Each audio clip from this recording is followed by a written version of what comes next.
Hello दोस्तों, जय हिंद दोस्तों। आप सभी का स्टडी चैनल में बहुत बहुत स्वागत है। जैसा कि हम लोग इस वीडियो में किरण पब्लिकेशन का बीपीएससी द्वारा बिहार प्राथमिक शिक्षक जो कक्षा 1 से 5 के लिए उसका हम लोग समान अध्ययन का प्रैक्टिस सेट देख रहे हैं, जो कि फ्रेश जो सेट होंगे दोस्तों, सभी फ्रेश सेट है। और ये 5 ऑप्शन वाले सेट है। क्या है? 5 ऑप्शन वाले न्यू फ्रेश सेट है दोस्तों। और इसमें कोई भी लिपापोती नहीं है। क्या है? कोई लिपापोती इस सेट में नहीं है। जो प्रैक्टिस वर्कबुक है उसमें व्याख्या सहित उत्तर दिए गए होंगे, और जो सभी प्रश्न पूछे जाएंगे वो सभी एनसीईआरटी एवं एससीईआरटी पैटर्न पर पूर्णतः आधारित होंगे। और इन सब्जेक्टों से प्रश्न पूछे जाएंगे। क्या? इन विषयों से प्रश्न पूछे जाएंगे परीक्षा में। और कुल प्रश्नों की संख्या क्या होगी? 120 होगी परीक्षा में। और कुल अंक कितने होगी? 120 होगी। और जो परीक्षा की अवधि होगी वो कितने होगी? 2 घंटों की होगी। कितना? 2 घंटों की। लेकिन हम लोग इस वीडियो को दोस्तों 1 घंटे से भी कम में कवर करेंगे दोस्तों। ये रहा हमारा प्रैक्टिस सेट 9 और 10। क्या हम लोग इस वीडियो में प्रैक्टिस सेट 10 पढ़ेंगे? क्या है? Practice set 10। तो दोस्तों हम लोगों ने इससे पहले भी पूरे प्रैक्टिस सेट 9 तक बना चुके हैं, जो कि बिहार विद्यालय जो क्लास 1 से 5 के लिए जो टेस्ट ले रहा है बीपीएससी टीचर के लिए, वो बहुत ही इंपॉर्टेंट है। जो अगर आप लोगों ने चैनल को सब्सक्राइब नहीं किया तो प्लीज़ दोस्तों चैनल को सब्सक्राइब कर लीजिए, क्योंकि जो सभी सेट हैं बीपीएससी प्राथमिक शिक्षक के लिए बहुत ही इंपॉर्टेंट है। तो दोस्तों हमारा चलिए मॉडल प्रैक्टिस सेट 10 रहा, जो कि प्राथमिक गणित एवं मानसिक क्षमता परीक्षण से प्रश्न स्टार्ट होंगे, जो कि पूरे इसमें 20-20 यानी कि पूरे 40 प्रश्न हैं इससे रिलेटेड। नेक्स्ट है हमारा समान जागरूकता, समान विज्ञान, सामाजिक विज्ञान, भारतीय राष्ट्रीय आंदोलन, भूगोल और पर्यावरण। इसमें जो है 41 से लेकर पूरे 120 तक क्वेश्चन है, यानी कि पूरे इसमें 80 क्वेश्चन है दोस्तों। तो चलिए हमारा मॉडल प्रैक्टिस सेट 10 रहा, जो इस प्रकार है। आपका प्राथमिक गणित एवं मानसिक क्षमता परीक्षण से आपका मॉडल प्रैक्टिस सेट स्टार्ट होता है। देखिए हमारा प्रश्न नंबर 1 जो है मैथ से है। तो दोस्तों हम लोग इस वीडियो में मैथ और रीजनिंग का प्रश्न नहीं सॉल्व करेंगे दोस्तों, क्योंकि अगर हम लोग मैथ और रीजनिंग का प्रश्न सॉल्व करेंगे तो ये जो है वीडियो काफ़ी लंबा चला जाएगा। 2 घंटे के जो प्रश्न होंगे वो हमें 1 घंटे के बजाय 2 घंटे में सॉल्व करना पड़ेगा। इसलिए दोस्तों आपको खुद से घर पर बैठ के मैथ को रीजनिंग को सॉल्व करें, क्योंकि मैथ और रीजनिंग जो है प्रैक्टिस करने की चीज़ें, बिना प्रैक्टिस के तो आपसे बनेगी नहीं परीक्षा में। तो दोस्तों आप परीक्षा में मात्र 2 सप्ताह ही बच गए हैं, तो प्लीज़ दोस्तों जल्दी से जल्दी आप घर पे बैठ के मैथ और रीजनिंग के प्रश्नों को जो है प्रैक्टिस कीजिए। और आपको ये पूरे 40 प्रश्नों तक है, मैथ और रीजनिंग के प्रश्न है कितने? पूरे 40 प्रश्नों तक। तो चलिए अब हम लोग हमारा प्रश्न जो स्टार्ट होगा वो कि समान जागरूकता, समान विज्ञान, सामाजिक विज्ञान, भारतीय राष्ट्रीय आंदोलन, भूगोल और पर्यावरण से रिलेटेड होगा। और जो नेक्स्ट जो हमारे जो इससे पहले वाला जो क्वेश्चन है वो कि आपको मैथ और रीजनिंग के आपको खुद से बनाना है, और ये सभी हम लोग अपना सॉल्व करेंगे बारी बारी से, बारीकी से। तो चलिए दोस्तों हमारा पहला प्रश्न है, पिछले 10 वर्षों में राज्य का शहरीकरण जो है बहुत तेज़ी से बढ़ा है। 2011 की जनगणना के अनुसार बिहार में शहरीकरण का स्तर जो प्रतिशत था, जो बढ़कर वर्तमान में इतना प्रतिशत हुआ है। तो कितना प्रतिशत था और वर्तमान में कितना प्रतिशत हुआ है दोस्तों? तो चलिए आप बताइए इसमें क्या क्या करेक्ट आंसर होगा। तो देखिए 1 option, 2 option, 3 option, 4 option, 5 option. तो देखिए दोस्तों सभी 2 है, फ्रेश सेट है। जो 5 ऑप्शन वाला है इसमें कोई लिपापोती नहीं है दोस्तों। तो जो इसका करेक्ट आंसर जो कितना प्रतिशत था, जो बढ़कर कितना प्रतिशत हो गया, वो पहले 11.3% था और बढ़कर 15.3% हो गया, यानी कि ऑप्शन नंबर 3 इसका करेक्ट आंसर है। 11.3 से बढ़कर 15.3% हो गया है। नेक्स्ट है हमारा, बिहार में खनिज उत्पादन के संदर्भ में निम्नलिखित कथनों पर विचार कीजिए। तो निम्नलिखित कथनों पर विचार करना है दोस्तों। इसका जो करेक्ट ऑप्शन क्या होगा देखिए, जो है रोहतास में पाइराइट का सर्वाधिक भंडार है, ये सही है। चूना पत्थर कैमूर भभुआ मुंगेर रोहतास जिलों में पाया जाता है, ये भी सही है। जमुई जिले में सोने के भंडार पाए जाते हैं, ये भी सही है दोस्तों। यानी कि ऑप्शन नंबर 4 इसका करेक्ट आंसर होगा, जो कि उपयुक्त में से एक से अधिक। क्या है? ऑप्शन नंबर 4 उपयुक्त में से एक से अधिक, यानी कि तीनों इसका करेक्ट आंसर है, ऑप्शन नंबर 4। नेक्स्ट हमारा प्रकाश वर्ष होता है। तो प्रकाश वर्ष कितना होता है दोस्तों? जो कि प्रकाश वर्ष होता है, प्रकाश वर्ष 1 वर्ष में चली गई दूरी है। क्या है? प्रकाश वर्ष 1 वर्ष में चली गई दूरी है, ये दूरी का मापक है, यानी कि ऑप्शन नंबर 3 इसका राइट आंसर है। नेक्स्ट है हमारा, तरुण तथा वृद्ध व्यक्तियों में प्रोटीन की आवश्यकता। क्या है? तरुण तथा वृद्ध व्यक्तियों में प्रोटीन की आवश्यकताएं क्या होती है? एक समान होती है, क्या होती है दोस्तों? तो जो होती है तरुणों में बहुत अधिक एवं वृद्धों में बहुत कम होती है। क्या होती है? तरुणों में बहुत अधिक एवं वृद्धों में बहुत कम होती है प्रोटीन की आवश्यकताएं, यानी कि ऑप्शन नंबर 3 इसका राइट आंसर है। नेक्स्ट है, उस स्रोत का नाम बतलाइए जो प्राचीन भारत के व्यापारिक मार्गों पर मौन है। तो कौन सा स्रोत है दोस्तों? जो है वो है मिलिंद पन्हो। कौन है? मिलिंद पन्हो है, जो भारत के व्यापारिक मार्गों पर मौन है, यानी ऑप्शन नंबर 2 इसका राइट आंसर है। नेक्स्ट है, किस शासक वंश ने मंदिरों एवं ब्राह्मणों को सबसे अधिक ग्राम अनुदान में दिया? तो कौन सा शासक दिया अनुदान में? वो है गुप्त वंश। कौन है? गुप्त वंश जो मंदिरों एवं ब्राह्मणों को सबसे अधिक ग्राम जो अनुदान में दिए, यानी ऑप्शन नंबर 1 इसका राइट आंसर है। नेक्स्ट है, सूची 1 को सूची 2 से सुमेलित करना है एवं सही उत्तर चुनना है। तो सूची 1 को सूची 2 से सुमेलित कीजिए। एसिटिक अम्ल जो है वो क्या है? सिरका है। एसिटिक अम्ल सिरका है। लैक्टिक अम्ल क्या है? वो है दूध है। और जो ब्यूटेरिक अम्ल जो है वो क्या है? मक्खन है। और साइट्रिक अम्ल क्या है? नींबू है। क्या है? नींबू है। तो इसका जो करेक्ट आंसर क्या होगा? चलिए एसिटिक अम्ल क्या हो गया? सिरका, यानी कि ऑप्शन ए का 3 दो में है। और नेक्स्ट क्या है आपका बी का 4 भी दो में है। और क्या है सी का 1 ब्यूटी का मक्खन, यानी कि ऑप्शन नंबर 2 इसका करेक्ट आंसर होगा। ए का 3, बी का 4, सी का 1, डी का 2। नेक्स्ट है हमारा किस काल में अछूत की अवधारणा स्पष्ट रूप से उद्धत हुई है। तो किस काल में अछूत की अवधारणा स्पष्ट रूप से उद्धत हुई है, वह उत्तर वैदिक काल में। किस काल में? उत्तर वैदिक काल में, यानी कि ऑप्शन नंबर 2 इसका राइट आंसर है। नेक्स्ट हमारे निम्नलिखित में से किसी एक का निर्माण हमारे शरीर में नहीं होता है। किसका निर्माण हमारे शरीर में नहीं होता है इनमें से? वो विटामिन ए का। किसका? विटामिन ए का निर्माण हमारे शरीर में नहीं होता है दोस्तों, यानी ऑप्शन नंबर ए इसका करेक्ट आंसर है। नेक्स्ट निम्नलिखित गैसों में कौन सी एक गैस है धरती पर जीवन के लिए हानिकारक एवं लाभदायक दोनों है। तो कौन सा? वो है कार्बन डाइऑक्साइड। जीवन के लिए हानिकारक और लाभदायक दोनों है। धरती पर जो है हमारे लिए हानिकारक और पौधों के लिए लाभदायक है, यानी ऑप्शन नंबर 3 इसका राइट आंसर है। नेक्स्ट है तिब्बत में मानसरोवर झील के पास जिस नदी का स्रोत है वो कौन सा है दोस्तों? वो जो है आपको वो है ब्रह्मपुत्र, सतलज, सिंधु का तीनों का उद्गम स्थल है, यानी कि ऑप्शन नंबर 4 इसका करेक्ट आंसर होगा। उपयुक्त में से एक से अधिक है, उपयुक्त में से एक से अधिक, ऑप्शन नंबर 4। नेक्स्ट है जल से मछलियाँ बाहर निकाल ली पर मछलियाँ मर जाती है, इसका क्या कारण है? मछली का मरने का जो प्रमुख कारण दोस्तों वे श्वास नहीं ले पाती। क्या? वो सांस नहीं ले पाती है, इस कारण मछलियाँ बाहर मर जाती है, क्योंकि जल में जो है ऑक्सीजन घुले होते हैं। नेक्स्ट है हमारा हुंडू जलपात निर्मित है। क्या हुंडू जलपात निर्मित है? तो हुंडू जलपात कहाँ निर्मित है, किस नदी पर निर्मित है? वो है स्वर्णरेखा नदी पर। किस पर? स्वर्णरेखा नदी पर निर्मित है, यानी कि ऑप्शन नंबर 3 इसका राइट आंसर है। नेक्स्ट है मनुष्य के जीवन काल में कितने दांत दो बार में विकसित होते हैं। तो कितने दांत दो बार में विकसित होते हैं? वो दांत होते हैं आपके 20 दांत तो है जीवन काल में 2 बार विकसित होते हैं, यानी कि ऑप्शन नंबर 3 इसका करेक्ट आंसर होगा 20 दांत। नेक्स्ट है भारी जल वह जल होता है। भारी जल कौन सा जल होता है दोस्तों इनमें से, इन पांचों में से? तो भारी जल जो होता है वो जिसमें हाइड्रोजन का स्थान उसका आइसोटोप ले लेता है, वो जल होता है भारी जल होता है, यानी कि ऑप्शन नंबर 3 इसका राइट आंसर है। प्लास्टर ऑफ पेरिस का सूत्र है। तो प्लास्टर ऑफ पेरिस का जो रासायनिक सूत्र है वो क्या है दोस्तों? वो CaSO4 प्लस हाफ H2O। कौन है? CaSO4 प्लस हाफ H2O जो है प्लास्टर ऑफ पेरिस का सूत्र है, यानी ऑप्शन नंबर 3 इसका राइट आंसर है। नेक्स्ट निम्नलिखित औद्योगिक कस्बों में कौन छोटा नागपुर के पठार में स्थित है। तो कौन सा औद्योगिक कस्बों में कौन छोटा नागपुर के आधार पठार पर स्थित है? वो जो है रांची। कौन सा? रांची जो है छोटा नागपुर के पठार पर स्थित है, यानी कि ऑप्शन नंबर 2 इसका करेक्ट आंसर होगा। रांची शहर है छोटा नागपुर के पठार पर स्थित। नेक्स्ट निम्नलिखित में से कौन सा अम्ल सिरके में उपस्थित है। तो कौन सा अम्ल सिरके में उपस्थित होता है? वो होता है एसिटिक अम्ल सिरका में उपस्थित होता है, यानी कि ऑप्शन नंबर 30 का राइट आंसर 3 इसका राइट आंसर है। निम्नलिखित में कौन महाद्वीप क्षेत्रफल के अनुसार सबसे बड़ा है। जो सबसे बड़ा महाद्वीप है वो है क्षेत्रफल के अनुसार अफ्रीका। कौन है? अफ्रीका महाद्वीप, यानी ऑप्शन नंबर 2 इसका राइट आंसर है। नेक्स्ट है अंत्योदय कार्यक्रम का उद्देश्य। क्या है अंत्योदय कार्यक्रम का उद्देश्य? क्या है? वो है दलितों में सब गरीब की सहायता करना, जो गरीबों में सबसे गरीब जो है उसकी सहायता करना, यानी कि ऑप्शन नंबर 3 इसका राइट आंसर है। अंत्योदय कार्य का उद्देश्य ना कि अल्पसंख्यकों का विकास है, ना कि दलितों की उन्नति है, इसका राइट आंसर होगा ऑप्शन नंबर 3। नेक्स्ट निम्नलिखित में कौन एक पतन नगर नहीं है। पतन नगर कौन सा नहीं है इन पांचों ऑप्शन में से? जो कैनबरा जो है पतन नगर नहीं है, यानी ऑप्शन नंबर 2 इसका करेक्ट आंसर। यह एक राजधानी है ऑस्ट्रेलिया की, कैनबरा। नेक्स्ट है बिहार का एकमात्र जिला जहां गांजा का उत्पादन होता है। तो गांजा का एकमात्र जिला जहां उत्पादन होता है वो कौन सा बिहार का? वो बेगूसराय। बेगूसराय में गांजा का उत्पादन होता है, यानी कि ऑप्शन नंबर 2 इसका राइट आंसर है। नेक्स्ट है हमारा निम्नलिखित में से कौन संसद के दोनों सदनों की संयुक्त बैठक का पीठासीन होगा। कौन होगा इनमें से? तो वो होगा राज्यसभा का सभापति। कौन होगा? राज्यसभा का सभापति, तृतीय प्रधानमंत्री या उपराष्ट्रपति, इनमें से कोई नहीं होगा दोस्तों। क्यों नहीं होगा? क्योंकि वो राज्यसभा का सभापति नहीं, लोकसभा का सभापति होता है दोस्तों, यानी कि उपयुक्त में से कोई भी नहीं ऑप्शन होगा। ऑप्शन नंबर 4 इसका करेक्ट आंसर है। ना ही राष्ट्रपति होंगे, ना प्रधानमंत्री होंगे, ना कि राज्यसभा का सभापति होंगे। कौन है? जो लोकसभा के सभापति होंगे वो होंगे पीठासीन। नेक्स्ट है हमारा संविधान का कौन सा अनुच्छेद मुख्यमंत्री के दायित्वों को परिभाषित करता है। तो जो मुख्यमंत्री के दायित्वों को परिभाषित करता है वो अनुच्छेद है कौन सा दोस्तों? वो है अनुच्छेद 167। कौन है? अनुच्छेद 167, यानी कि अनुच्छेद 167 जो है मुख्यमंत्री के दायित्वों को परिभाषित करता है। नेक्स्ट संविधान की व्याख्या से संबंधित सभी विवाद सर्वोच्च न्यायालय के पास लाए जा सकते हैं। किसके अंतर्गत? वो होगा प्रारंभिक क्षेत्राधिकार के अंतर्गत लाए जा सकते हैं, यानी ऑप्शन नंबर 1 राइट आंसर है। नेक्स्ट भारत में संसद मिलकर निर्मित होता है। क्या संसद मिलकर क्या निर्मित होता है? संसद मिलकर जो निर्मित होता है दोस्तों वो होता है राष्ट्रपति। क्या संसद मिलकर निर्मित होता है? राष्ट्रपति का, यानी कि ऑप्शन नंबर 1 इसका राइट आंसर है।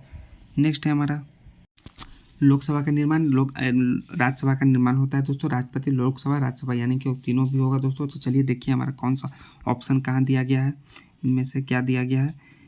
1 2 3 जी दोस्तों, यानी कि तीनों निर्माण होगा। ऑप्शन नंबर 1 इसका राइट आंसर है। नेक्स्ट है हमारा निम्नलिखित में से किस वाद में भारतीय संविधान के मूलभूत ढांचे की अवधारणा प्रतिपादित की गई? तो किससे प्रतिपादित की गई दोस्तों? तो इनमें से किसी से भी नहीं, क्योंकि ये जो केशवानंद भारती बनाम केरल राज्य के वाद में जो है मूलभूत ढांचे की अवधारणा प्रतिपादित किया गया था, यानी ऑप्शन नंबर 2 इसका, ऑप्शन नंबर 5 इसका राइट आंसर होगा। नेक्स्ट हमारा भारतीय संविधान के किस अनुसूची में दल विरोधी कानूनों को रखा गया है? तो कौन सा अनुसूची में रखा गया है? वो 10वीं अनुसूची में दल विरोधी कानूनों को रखा गया, यानी कि ऑप्शन नंबर 3 इसका राइट आंसर है। नेक्स्ट है सूची 1 को सूची 2 से सुमेलित करना है दोस्तों। तो फखरुद्दीन है वो कब है? 1974 से लेकर 1977, यानी कि ऑप्शन नंबर ए का 2 से होगा दोस्तों। एन संजीव रेड्डी 1977 से 82, यानी कि बी का 3 होगा। डॉक्टर जाकिर हुसैन उनका कितना है? 1967 से 1969, यानी कि आप सी का 4 होगा। यानी वीवी गिरी इनका कितना? 1974 से 1977, इनका कितना है? ये इनका डॉक्टर वीवी गिरी का कितना है? इनका जो बच गया 1969 से 1974 तक, यानी कि क्या होगा? डी का 1। डी का 1 किस में है दोस्तों? ऑप्शन नंबर 3 में है। डी का 1 क्या है? डी का 1 ऑप्शन नंबर 3 में। कहाँ देखिए? डी का 1 ऑप्शन नंबर 3 में, यानी ऑप्शन नंबर 3 इसका राइट आंसर है। नेक्स्ट है निम्नलिखित में कौन राज्यपाल को पद की शपथ ग्रहण करवाता है? तो कौन राज्यपाल को पद का शपथ ग्रहण करवाता है? वो भारत का राष्ट्रपति ये नहीं करवाता है। सर्वोच्च न्यायालय का मुख्य न्यायाधीश ये भी नहीं करवाता है। कौन करवाता है दोस्तों? उच्च न्यायालय का मुख्य न्यायाधीश। कौन? उच्च न्यायालय का मुख्य न्यायाधीश जो है राज्यपाल का शपथ ग्रहण करवाता है, यानी ऑप्शन नंबर 3 इसका राइट आंसर है। नेक्स्ट है जीवन बीमा निगम एक उदाहरण है। तो जीवन बीमा निगम जो उदाहरण है वो किसका उदाहरण है दोस्तों? वो उदाहरण निवेश बैंक का। किसका? निवेश बैंक का जीवन बीमा निगम उदाहरण, यानी कि ऑप्शन नंबर 3 इसका राइट आंसर है। नेक्स्ट है हमारा भारत के नियंत्रण एवं महालेखा परीक्षक के संघ के लेखा संबंधी प्रतिवेदनों को सर्वप्रथम निम्न में किसको प्रस्तुत किया जाता है? फिर से देखिए, भारत के नियंत्रक एवं महालेखा परीक्षक के संघ के लेखा संबंधी प्रतिवेदनों को सर्वप्रथम निम्न में किसको प्रस्तुत करते हैं? तो करते हैं किसको? भारत के राष्ट्रपति को। किसको? भारत के राष्ट्रपति को, यानी कि ऑप्शन नंबर 3 इसका राइट आंसर है। प्रेसिडेंट ऑफ इंडिया को करते हैं। नेक्स्ट है भारत के संविधान के किस अनुच्छेद के अधीन भारत के राष्ट्रपति को अध्यादेश जारी की शक्ति प्राप्त होता है? किसके अनुच्छेद के तहत? वो अनुच्छेद 123 यानी अनुच्छेद 123 के तहत। नेक्स्ट हमारे निम्नलिखित में से कौन से जानवर को खेतीबाड़ी के लिए पाला जाएगा? कौन जानवर को पाला जाएगा खेतीबाड़ी के लिए? वो है बैल। बैल को खेतीबाड़ी के लिए पाला जाता है, यानी ऑप्शन नंबर 3 इसका राइट आंसर है। नेक्स्ट है खो खो, कबड्डी, स्टापू आदि किस प्रकार के खेलों के उदाहरण है? तो किस प्रकार के खेल के उदाहरण हुए हैं? स्थानीय खेल के उदाहरण है खो खो, कबड्डी, स्टापू इत्यादि, यानी ऑप्शन नंबर 3 इसका राइट आंसर है। नेक्स्ट है वायु में नाइट्रेट की अधिकता होने के कौन सा रोग होता है? वायु में अगर नाइट्रेट ज़्यादा होगा तो कौन सा रोग होगा दोस्तों? तो टाइफाइड ये तो नहीं होगा दोस्तों। और देखिए क्या है? ब्लू बेबी रोग। जी दोस्तों, ये नाइट्रेट के अधिकता के कारण ब्लू बेबी रोग है, यानी कि ऑप्शन नंबर 2 इसका राइट आंसर है। नेक्स्ट है लैक्टोमीटर का उपयोग आमतौर पर किसके घनत्व मापने के लिए किया जाता है? तो लैक्टोमीटर का जो उपयोग है वो दूध का घनत्व मापने के लिए किया जाता है, यानी कि ऑप्शन नंबर 3 इसका राइट आंसर है। नेक्स्ट है हमारा किसकी कमी से शरीर में ऑक्टोपोडिस होता है? ऑक्टोपोडिस जो किसके कमी से होता है हमारे शरीर में? वो होता है कैल्शियम की कमी से ऑक्टोपोडिसिस, यानी कि ऑप्शन नंबर 2 इसका राइट आंसर है। कैल्शियम की कमी से ऑस्टियोपोरोसिस होता है। क्या? ऑस्टियोपोरोसिस। नेक्स्ट हमारा रिएक्टर एवं मार्केली मापदंड को आप किसके साथ जोड़ेंगे? तो रिएक्टर एवं मार्केली मापदंड को हम किसके साथ जोड़ेंगे दोस्तों? इनमें से वो जोड़ेंगे हम लोग भूकंप के साथ। भूकंप से रिएक्टर पैमाना नापा जाता है, भूकंप की तीव्रता, यानी ऑप्शन नंबर 3 होगा। नेक्स्ट पोर्ट ब्लेयर को पहले किस नाम से जाना जाता था? तो पोर्ट ब्लेयर को जो है पोर्ट कॉर्नवालिस के नाम से जाना जाता है, पोर्ट ब्लेयर को, यानी ऑप्शन नंबर 1 इसका राइट आंसर है। नेक्स्ट है आयुर्वेद का कौन सा भाग मानसिक विकारों के बारे में बताता है तथा इलाज की चर्चा करता है? तो कौन सा भाग करता है इलाज मानसिक विकार को बताता है तथा इलाज की चर्चा करता है? वो है भूत विद्या। कौन है? भूत विद्या, यानी कि ऑप्शन नंबर 3 इसका करेक्ट आंसर है भूत विद्या। नेक्स्ट है निम्नलिखित में से जो आर्थिक दृष्टि से कौन सा वृक्ष महत्वपूर्ण है? जो आर्थिक दृष्टि से जो महत्वपूर्ण वृक्ष है वो महोगनी। इन पांचों में से कौन सा महोगनी है? यानी कि ऑप्शन नंबर 2 इसका राइट आंसर होगा दोस्तों। नेक्स्ट है हमारा हुसैन सागर झील अचानक एक जीव की वृद्धि से नष्ट हो गई है। इस जीव का नाम तो कौन सा उस जीव का नाम क्या होगा दोस्तों? किसके वृद्धि के कारण नष्ट हो गई? वो है जलकुंभी के कारण जो है हुसैन सागर झील एक जीव की वृद्धि से नष्ट हो गई, वो है जलकुंभी, यानी ऑप्शन नंबर 2 इसका राइट आंसर होगा। इसके कारण नष्ट हो गई है। नेक्स्ट है निम्नलिखित में कौन आर्थिक विकास के लिए प्रत्यक्ष रूप से महत्वपूर्ण नहीं है? तो कौन नहीं है? वो है मुद्रा की मात्रा जो है आर्थिक विकास के लिए जो प्रत्यक्ष रूप से महत्वपूर्ण नहीं है, यानी कि ऑप्शन नंबर 1 इसका राइट आंसर है। नेक्स्ट है भारत में प्रत्येक पंचायत का कार्यकाल किस दिनांक से 5 वर्ष का होता है? तो किस दिनांक से 5 वर्ष का होता है? वो अपने प्रथम अधिवेशन के लिए निर्धारित तिथि से। किस दिनांक से? अपने प्रथम अधिवेशन के लिए निर्धारित तिथि से, यानी कि ऑप्शन नंबर 1 इसका राइट आंसर है। नेक्स्ट है 2011 की जनगणना के अनुसार बिहार की महिला में साक्षरता दर कितनी है। जो साक्षरता दर है वो कितनी है दोस्तों, वो है कितनी 51.5% है। कितनी 51.5% है बिहार में महिलाओं की साक्षरता दर, यानी कि 1 आंसर होगा दोस्तों। जो 61.7 जो होगा दोस्तों वो बिहार में कुल साक्षरता दर है, और महिलाओं के 51.5%। निम्नलिखित में से किस पंचायत की संरचना में निम्नलिखित में से कौन सा सही है। तो निम्नलिखित में से कौन सा सही है, तो जो ये कथन निम्नलिखित में से जो सारे कथन सही दोस्तों, कौन सा 1 2 3 इन तीनों कथन सही दोस्तों, यानी कि ऑप्शन नंबर 4 इसका करेक्ट आंसर होगा दोस्तों। क्या ऑप्शन नंबर 4 करेक्ट आंसर होगा। तीनों ऑप्शन जो है सही है, उपयुक्त में से एक से अधिक। नेक्स्ट है बिहार में ज्ञानपीठ सम्मान से सम्मानित प्रथम व्यक्ति कौन थे। तो प्रथम व्यक्ति कौन थे, रामधारी सिंह दिनकर जो है ज्ञानपीठ सम्मान से सम्मानित प्रथम व्यक्ति थे, यानी कि ऑप्शन नंबर 2 इसका राइट आंसर है। नेक्स्ट है किस प्रकार की रासायनिक अभिक्रिया फेरस सल्फेट के क्रिस्टल गर्म करने पर पानी मुक्त करते हैं और क्रिस्टल का रंग हल्के रंग से सफ़ेद रंग में बदल जाता है। तो इसका क्या होगा, वियोजक अभिक्रिया। कौन सा है, डिकम्पोजिशन रिएक्शन। कौन सा अभिक्रिया करके, डिकम्पोजिशन अभिक्रिया करके या डिकम्पोजिशन रिएक्शन करके, यानी कि ऑप्शन नंबर 1 इसका राइट आंसर है। नेक्स्ट है बिहार के कौन से जिले की सीमा नेपाल के साथ नहीं मिलती है। जो नेपाल के साथ नहीं मिलती है दोस्तों वो है गोपालगंज की सीमा नेपाल के साथ नहीं मिलती है, यानी कि ऑप्शन नंबर 3 इसका राइट आंसर होगा। नेक्स्ट है हमारा 2011 की जनगणना के अनुसार निम्न में से किस राज्य में अनुसूचित जनजाति की संख्या शून्य थी। जो अनुसूचित जनजाति की संख्या शून्य थी वो कौन से राज्य में, वो है पश्चिम बंगाल में। किस में, पश्चिम बंगाल में।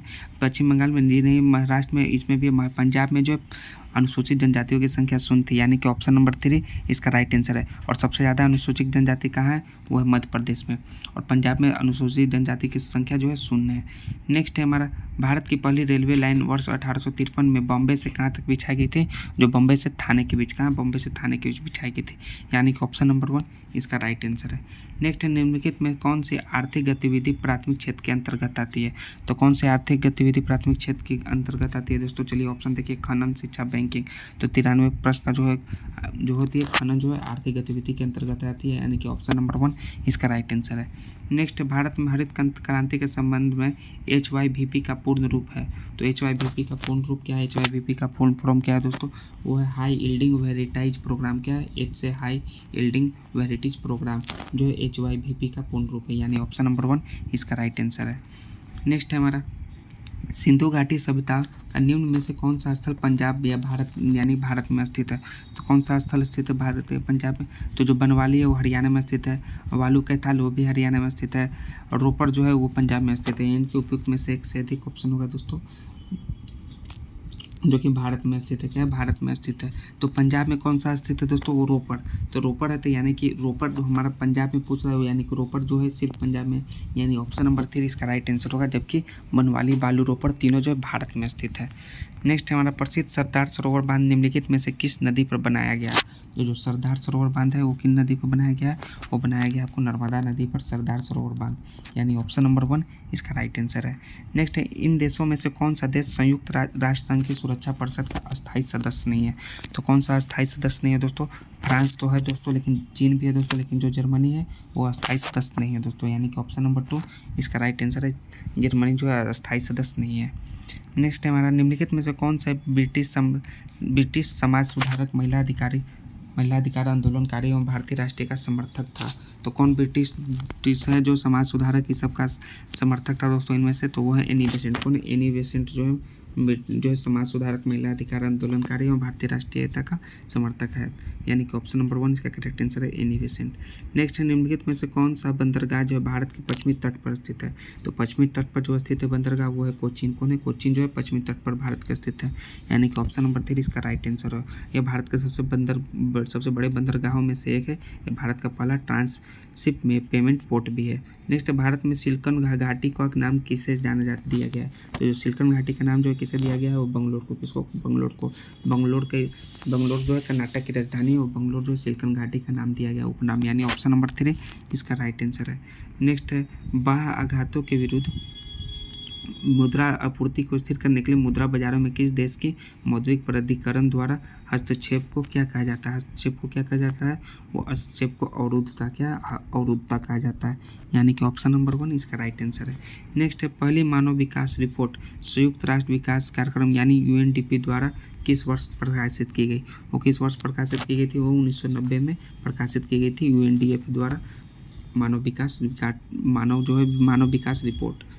हमारा नेक्स्ट है, निम्नलिखित में जो मोहनदास करमचंद गांधी किसके लिए सर्वाधिक जाने जाते हैं? तो 5 ऑप्शन में से किसके लिए सर्वाधिक जाने जाते हैं? तो इसका पहला ऑप्शन होगा भारतीय स्वतंत्रता को प्राप्त करने के लिए निष्क्रिय विरोध करने के लिए जो मोहनदास करमचंद गांधी जाने जाते हैं, यानी ऑप्शन नंबर 1 इसका राइट आंसर है। नेक्स्ट है, ब्रिटिश निर्मित उत्पादों का गांधी जी का बहिष्कार प्रभावी हुआ क्योंकि ब्रिटेन भारत को एक बड़ा क्या होगा दोस्तों? करेक्ट आंसर क्या होगा? निर्मित वस्तुओं का बाजार समझता था। क्या है? ब्रिटेन जो भारत को है जो निर्मित वस्तुओं का बाजार समझता था, यानी कि ऑप्शन नंबर 3 इसका राइट आंसर होगा। नेक्स्ट, गांधी जी द्वारा शुरू किया गया एक साप्ताहिक पत्र जो है हरिजन का प्रथम अंक 11 फरवरी 1933 को निम्न शहरों में से कहाँ प्रकाशित किया गया था? तो हरिजन को है जो कहाँ प्रकाशित किया गया था? वो पूना, जो आज पुणे में है, पहले पूना के नाम से जाना जाता था, आज उसे पुणे के नाम से जानते हैं, वहाँ प्रकाशित किया गया था, यानी ऑप्शन नंबर 3 इसका राइट आंसर है। नेक्स्ट, गांधी के संदर्भ में निम्न में से कौन सा सही है? तो गांधी जी के संदर्भ में कौन सा सही है दोस्तों? वे समाजवादियों में एक व्यक्तिवादी और समाजवादियों में एक मार्क्सवादी, समाजवादियों में एक व्यक्तिवादी और समाजवादियों में एक मार्क्सवादी जो है वो कथन सही है, यानी कि ऑप्शन नंबर 3 इसका राइट आंसर है। नेक्स्ट, गोखले माई पॉलिटिकल गुरु पुस्तक किसने लिखी है? तो गोखले माई पॉलिटिकल गुरु पुस्तक किसने लिखी है? एम.के. गांधी, मोहनदास करमचंद गांधी ने, यानी ऑप्शन नंबर 2 इसका राइट आंसर है। नेक्स्ट है, गांधीवादी अर्थव्यवस्था के विषय में निम्नलिखित कथनों में कौन सा एक सही नहीं है? तो कौन सा एक कथन सही नहीं है दोस्तों? तो चलिए देखिए, 5 ऑप्शन पढ़िए, उनमें से कौन सा सही है? वे यूएसए में मिशनीकरण के पक्षधर नहीं थे। वे यूएसए में मशीनीकरण के पक्षधर नहीं थी, यानी ऑप्शन नंबर 3 इसका राइट आंसर होगा। नेक्स्ट, निम्नलिखित में कौन सा क्षेत्र जनसंख्या में परिवर्तन प्रभावित करने वाला प्रमुख कारक नहीं है? तो कौन सा क्षेत्र प्रमुख कारक नहीं है जनसंख्या परिवर्तन प्रभावित करने वाला? वो है व्यावसायिक संरचना। क्या है? व्यावसायिक संरचना जो है जनसंख्या परिवर्तन को प्रभावित करने वाले कारक नहीं है। नेक्स्ट है, मौर्य शासन के दौरान निम्नलिखित में से किस प्रांत को कर्नाटक में सोने का खान का केंद्र माना जाता था? तो कौन सा माना जाता था? तो वह है स्वर्णगिरी। कौन सा? स्वर्णगिरी, यानी ऑप्शन नंबर 3 इसका राइट आंसर है। नेक्स्ट है, किस पंचवर्षीय योजना का उद्देश्य खाद्यान्न उत्पादनों में तेजी लाना, रोजगार के अवसरों में वृद्धि करना, खाद्य उत्पादकता और ध्यान केंद्रित करते हुए उत्पादकता बढ़ाना था? तो कौन सा पंचवर्षीय योजना है? वो है 7वीं। कौन सा? 7वीं पंचवर्षीय योजना, यानी ऑप्शन नंबर 1 इसका राइट आंसर है। नेक्स्ट, निम्नलिखित में कौन महिलाओं के लिए आय उत्पादक कार्यक्रम नहीं है? तो आय उत्पादक कार्यक्रम कौन नहीं है महिलाओं के लिए दोस्तों? वो एकीकृत ग्रामीण विकास कार्यक्रम ये है, एकीकृत ग्रामीण विकास हो ये है, ग्रामीण क्षेत्रों में महिला एवं बाल विकास कार्यक्रम है, यानी उपयुक्त में से कोई भी नहीं जो है आय उत्पादक कार्यक्रम नहीं है, यानी ऑप्शन नंबर 5 इसका करेक्ट आंसर है। नेक्स्ट है, अंतर्राष्ट्रीय नीति प्रतिक्रियाओं में निम्नलिखित में कौन सी विशिष्ट उपलब्धि नहीं है जिससे कि महिला शक्तिकरण को अप्रत्यक्ष रूप से निम्न के साथ समान बताया जाए? तो इसका जो करेक्ट आंसर होगा क्या होगा दोस्तों? वो होगा रणनीतिक चयन। क्या है? रणनीतिक चयन जो है, यानी कि ऑप्शन नंबर 3 इसका राइट आंसर है। नेक्स्ट है हमारा, वे जानवर जो सिर्फ जल में रहते हैं एवं विचरते हैं। तो जल में रहने वाले एवं विचरने वाले जानवर क्या कहलाते हैं? वो कहलाते हैं जलचर। क्या? जलचर कहलाते हैं, यानी ऑप्शन नंबर 2 इसका राइट आंसर है। नेक्स्ट, ध्वनि की एक तरफ मानव को मानव से जोड़ती है, वही ध्वनि एक स्तर के बाद प्रदूषण बन जाती है, वह स्तर है, वो कौन सा स्तर दोस्तों? वो है 80 डेसिबल। कौन है? 80 डेसिबल, यानी कि ऑप्शन नंबर 3 इसका राइट आंसर है। नेक्स्ट है, सूखा तथा भुखमरी की स्थिति में किस जड़ को भोजन के रूप में ग्रहण किया जाता है? तो कौन से जड़ को भोजन के रूप में ग्रहण किया जाता है भुखमरी की स्थिति में? वो है कसावा। कसावा के जो है जड़ को भोजन के रूप में ग्रहण किया जाता है, यानी ऑप्शन नंबर 2 इसका राइट आंसर है। नेक्स्ट हमारे शरीर जो है कौन से विटामिन को सबसे अधिक तीव्रता से बनाता है? तो सबसे अधिक जो तीव्रता से बनाता है वो विटामिन डी। कौन? विटामिन डी जो हमारे शरीर को अधिक तीव्रता से बनाता है, यानी कि ऑप्शन नंबर 3 इसका करेक्ट आंसर है, जो कि सूर्य के प्रकाश से प्राप्त होता है विटामिन डी। हमारा नेक्स्ट है, एक ऐसा उत्सव जब भारत भर में पौधे लगाकर वन लगाने का काम किया जाता है, तो कौन सा जो उत्सव होता है दोस्तों? वो उत्सव होता है वन उत्सव। वन महोत्सव होता है जिसमें कि पूरे भारत भर में पौधे लगाकर वन लगाने का काम किया जाता है, वो है वन महोत्सव। नेक्स्ट हमारा सेकंड लास्ट क्वेश्चन है, गमलों में 2 लगी पौधों को यदि खुले स्थान पर रखा जाए जहाँ धूप एवं हवा बराबर मात्रा में दिन को पौधों को मिले, तब एक पौधा 2 दिनों के बाद बिल्कुल स्वस्थ रहता था, दूसरा मुरझाया जाए, तो कारण है? तो क्या कारण है दोस्तों? एक पौधा बिल्कुल स्वस्थ रहे और दूसरा मुरझा जाए, तो देखिए वो अकेला पड़ गया, उसे समय पर पानी न मिला हो। तो जी दोस्तों, उसे क्या है? उसे समय पर पानी न मिला हो, इस कारण उसके मुरझाने के कारण, यानी ऑप्शन नंबर 2 इसका राइट आंसर है। नेक्स्ट है, जब भाप को ठंडा करने पर वो फिर पानी में परिवर्तित हो जाती है तो उस प्रक्रिया को करते हैं, तो उस प्रक्रिया को क्या कहते हैं दोस्तों? वो कहते हैं हम लोग संघनन। क्या? कंडेंसेशन, यानी कि संघनन कहते हैं, यानी कि ऑप्शन नंबर 2 इसका राइट आंसर है। क्या है? संघनन। तो दोस्तों हम लोगों ने इसमें पूरे 41 40 प्रश्नों से लेकर पूरे 120 प्रश्नों तक देखा, जो कि आपके सभी प्रश्न जो है समान विज्ञान, सामाजिक विज्ञान, भारतीय राष्ट्रीय आंदोलन इत्यादि से संबंधित है। तो दोस्तों अगर आपको ये वीडियो आपका मॉडल प्रैक्टिस सेट ये आपको अच्छा लगा हो तो प्लीज़ चैनल को सब्सक्राइब कीजिए, दोस्तों को भी शेयर कीजिए। हम लोग अपने नेक्स्ट वीडियो में मिलते हैं मॉडल प्रैक्टिस सेट 11 लेकर, तब तक के लिए जय हिंद दोस्तों।